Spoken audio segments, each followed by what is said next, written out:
Welcome to the Thornton Review. The show designed with you in mind. If it's important to you, it's important to us.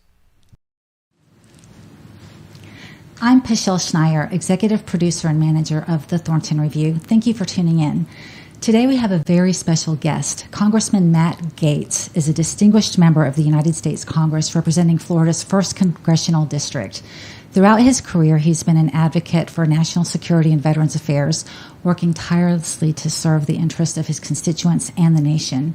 He brings a wealth of knowledge and experience in adherence to the constitutional principles. Today, we are excited to have him share his insight on the state of the nation and how it impacts our district. So, Congressman Gaetz, it's very nice to have you on the show. I really appreciate you taking the time out of your busy schedule to sit down and have a discussion with me.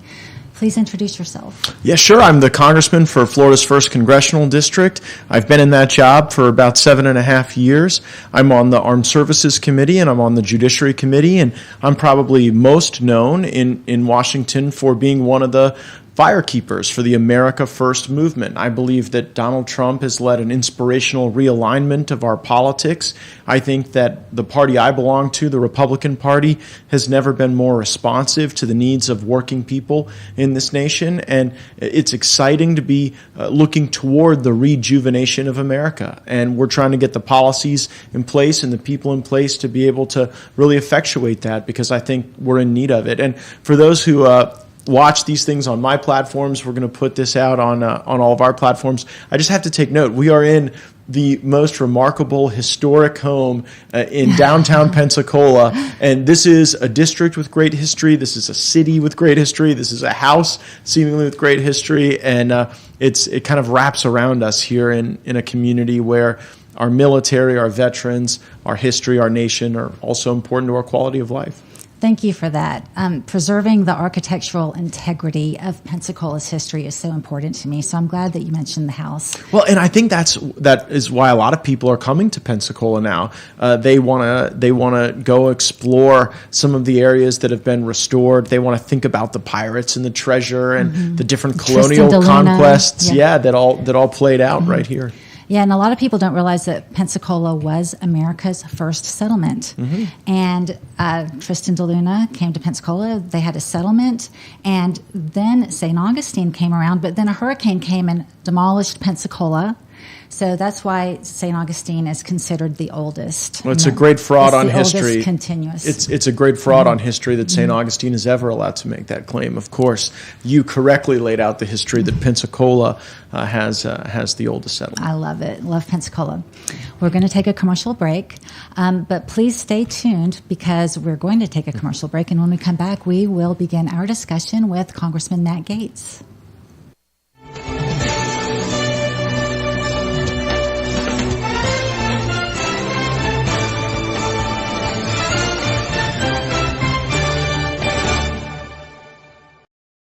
Alpha Fence Company can install any type of fence. When you call and mention the Thornton Review, you'll receive a $100 discount on your fence. They also offer military discounts. Vinyl fence, wood fence, aluminum fence, chain link fence. If it has the word fence, Alpha Fence Company can do it. 850-586-8020. 850-586-8020. Hi, I'm Pam Childers. I'm the elected clerk and comptroller, and I invite you to watch the Thornton Review for current information. It's best to stay informed, and you can do that at Thornton Review.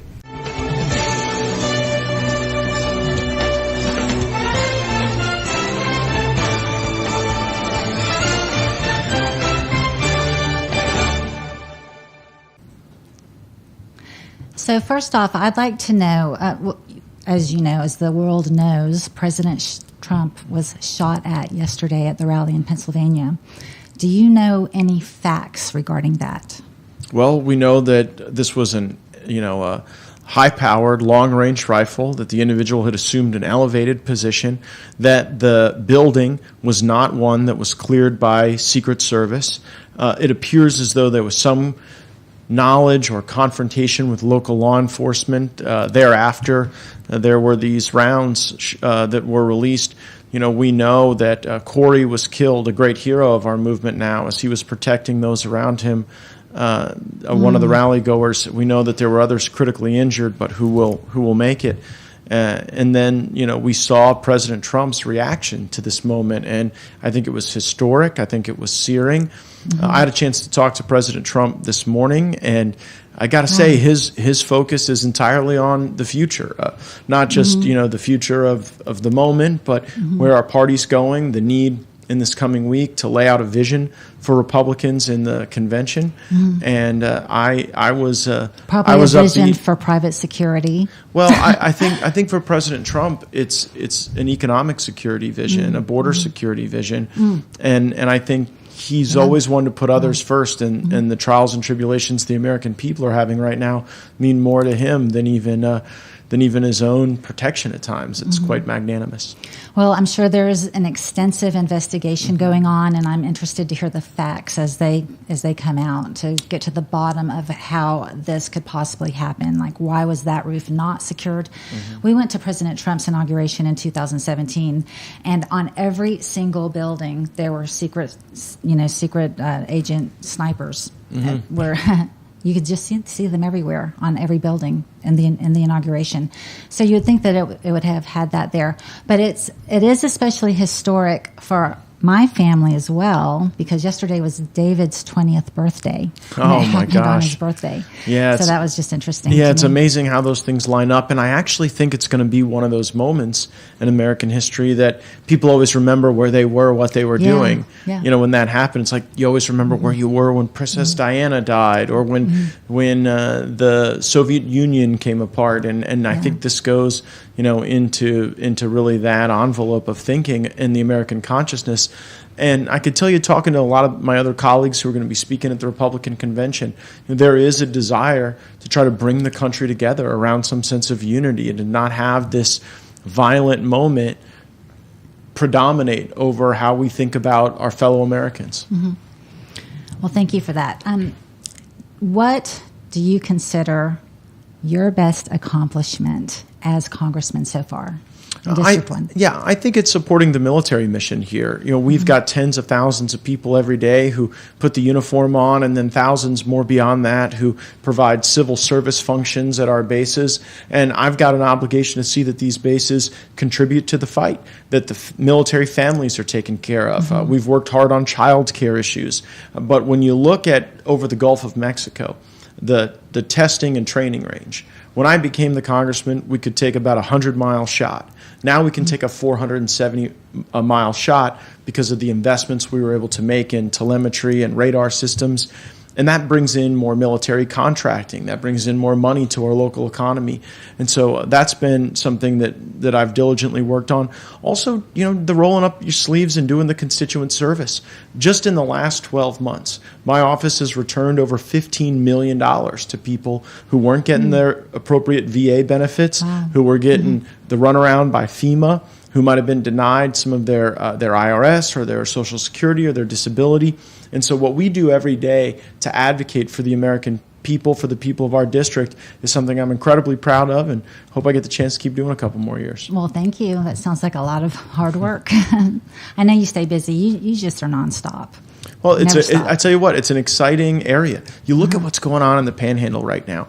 We've got so much military. We've got people from all over the world who want to be here. And that comes with challenges like traffic and making sure that we have enough housing for our workforce and for our people here, and insurance rates. All those are challenges, but they're the challenges that come with people wanting to be a part of your community. It's different challenges that they're facing in places like Detroit and New York, where people are fleeing. Yeah. So what would you do about George Soros funding district attorneys that are not prosecuting crime in large cities? I don't think there is a federal role for that. I think that under the spirit of federalism, you really have to have people in communities rise up and resist that through elections. And so you got to expose it, and we probably need more of a national apparatus to do that. Yeah, that's a big thing. And there have been some groups that have come up with even scorecards where you can see is the district attorney in your area actually enforcing the law? But I think people know and people feel it. And a lot of these DAs have been subject to recall. So I think making sure that the people are empowered with strong recall authorities over some of these DAs may get them in line. Do you think the citizens could have anything to do with it? Like if a crime has been committed against you or your family and you don't go to the bond hearing, you don't go, you don't show up at court, if there's, before the trial, do you think that plays any effect on what the judge is going to decide? Unfortunately, the malady that you describe with the Soros prosecutors is it often doesn't even get to a judge or a jury because the prosecutor says that in their discretion, there are certain crimes that they're not going to enforce. We see that right now with retail theft. In a lot of places, prosecutors will just say, we've put out a memo. If you steal under $1,000 worth of stuff, it's not going to be something we prosecute. And then you see these organized groups of people go in and do retail theft. And so, that's an area where even what we would think about with the judge and the jury doesn't come into play because there's an allowance for a certain feature of crime that's most unfortunate. Yeah, that's crazy to me. I mean, that's just backwards. I cannot fathom that thinking that would be okay. How important is border security, and are there any steps to keep illegals out of Florida? Right now, illegal aliens are pouring into every state in this country, and anyone who tells you different is lying. Joe Biden has let 16, 18, 20 million people into America just during the time he's been president, and that has made it harder for states. Now, I will certainly champion many of the reforms that Ron DeSantis embraced in Florida with E-Verify, with some of our work laws, with some of our social welfare laws. We don't make it easy for the illegals to grift the Florida taxpayer. Now, we're all U.S. taxpayers, so we're all paying for that grift. But you look at California, they've got almost 40% of their state on their Medicaid product. And it's because they enroll all these illegals onto Medicaid. Not doing that in Florida is one feature of our resilience. Well, we're going to take a commercial break. The Thornton Review is a civic engagement show to spread awareness by interviewing local elected officials and professionals. As an elected official, candidate, or professional, if you would like to request to come on the show, please message us on our Facebook page, The Thornton Review Show, or email us at thethorntonreview@yahoo.com. We're going to take a commercial break, and when we come back, we'll continue our discussion with Congressman Gaetz.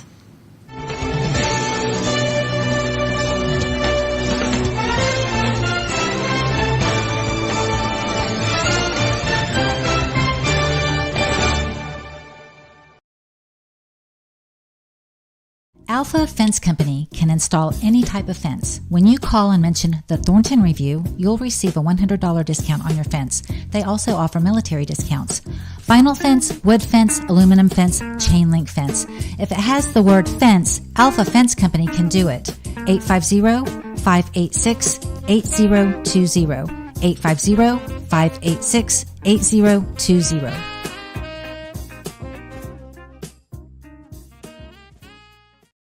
Hi, I'm Pam Childers. I'm the elected clerk and comptroller, and I invite you to watch the Thornton Review for current information. It's best to stay informed, and you can do that at Thornton Review.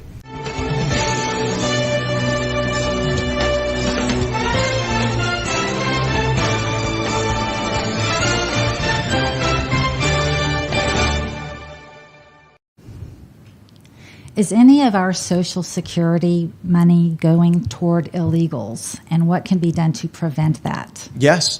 There are states that, through their enrollment, do not question your status to be in the country. They do not confirm that you are a citizen in order to enroll you to start receiving Social Security benefits. How is that possible? In some places, SSID. Because we allow it. Because we don't pull back the funds from the states that engage in that overutilization. We're not allowing it. Somebody's allowing it. Yeah, well, when I say we're, I'm saying shouldn't be allowing it. No argument there. But it's in Washington. I'm taking really a descriptive tone toward the federal government where I work, and what we ought to do in Congress is we ought to give waivers to any states that want to have the toughest requirements on citizenship and status in our country, and work requirements while we're at it, by the way, for able-bodied people on various forms of welfare. But instead, what you get with illegal aliens overloading the system is not only a strain on Social Security, but a strain on Medicare, a strain on Medicaid.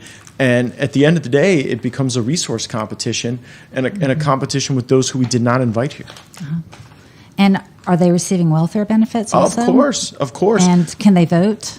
In jurisdictions like Nevada and California, I am particularly worried about illegal alien voting because they say, well, no illegal aliens can vote.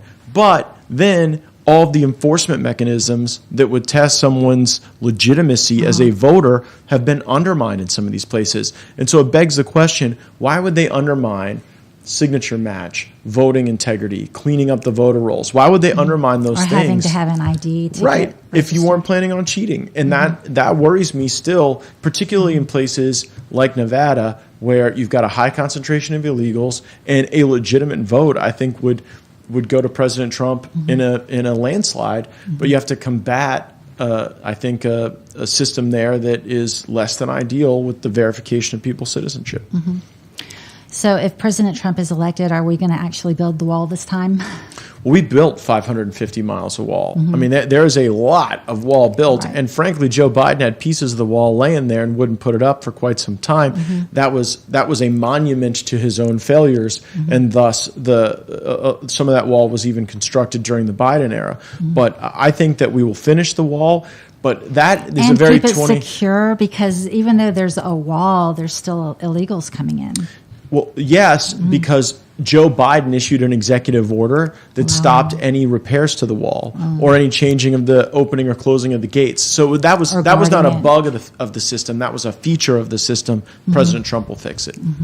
What can be done about the FBI and the Justice Department being used as political weapons against conservatives? And what steps would you take to stop this from happening? First thing is you constrain their authorities. There are certain authorities in spying where the FBI has gone far beyond what the law allows. And so you have to limit their authorities, not expand them. Second thing you have to do is use the power of the purse. We allow the FBI to have mission creep because we fund that mission creep. And I want to have a far more draconian approach to budgetary review for every agency, particularly them. And then finally, it's the personnel.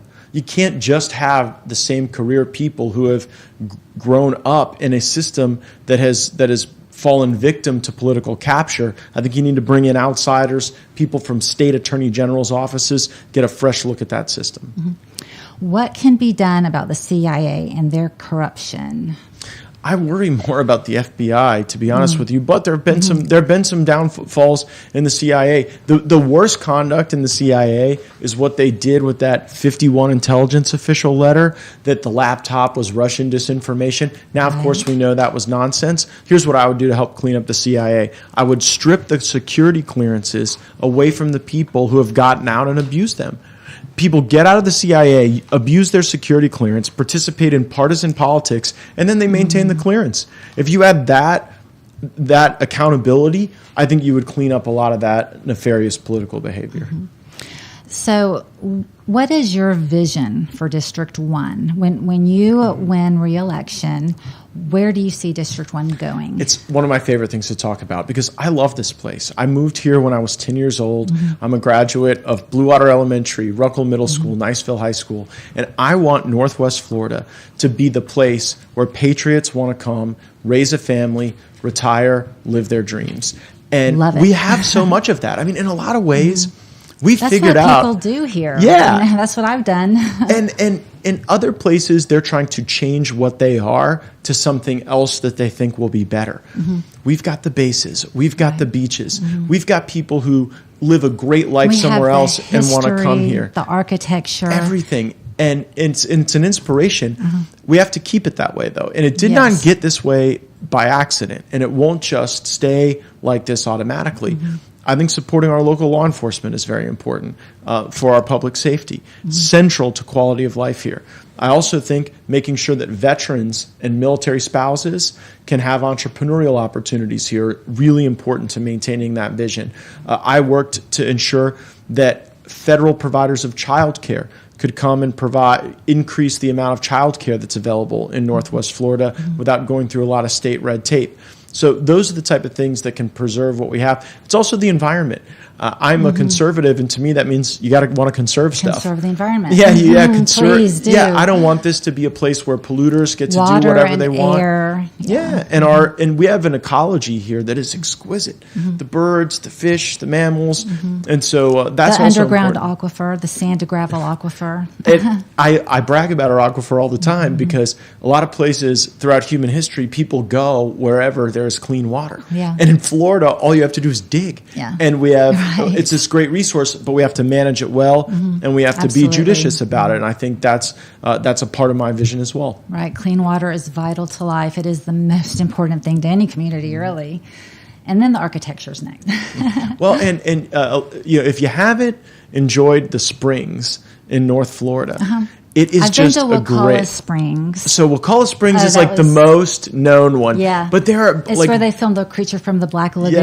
yes, but Blue It's Springs hilarious. and Morrison Springs and all well before you get to Wacala. Wikiwaka Springs. Yeah, Vortex Wikiwachi Springs, Vortex in the Defuniak area, Ponce de Leon. All of these are real wonders that you don't get everywhere else when we get them here in the Panhandle. Is fracking doing anything to upset the springs? No, and I am not a big believer in fracking in Florida. Our ecology is different than the ecology and really the topography in places like Pennsylvania, where I fully support fracking. But here, I think that it is not necessary to our generation of power and electricity. We've got a lot better, cleaner options that don't put water at risk. Well, the second time we went to where they filmed The Creature from the what is it? What springs? Wacala Springs. Wacala. The second time we went there, they weren't doing the glass bottom boats because the water wasn't as clear as it should have been. Maybe it was just the time of year. Maybe it's a seasonal thing. I don't know.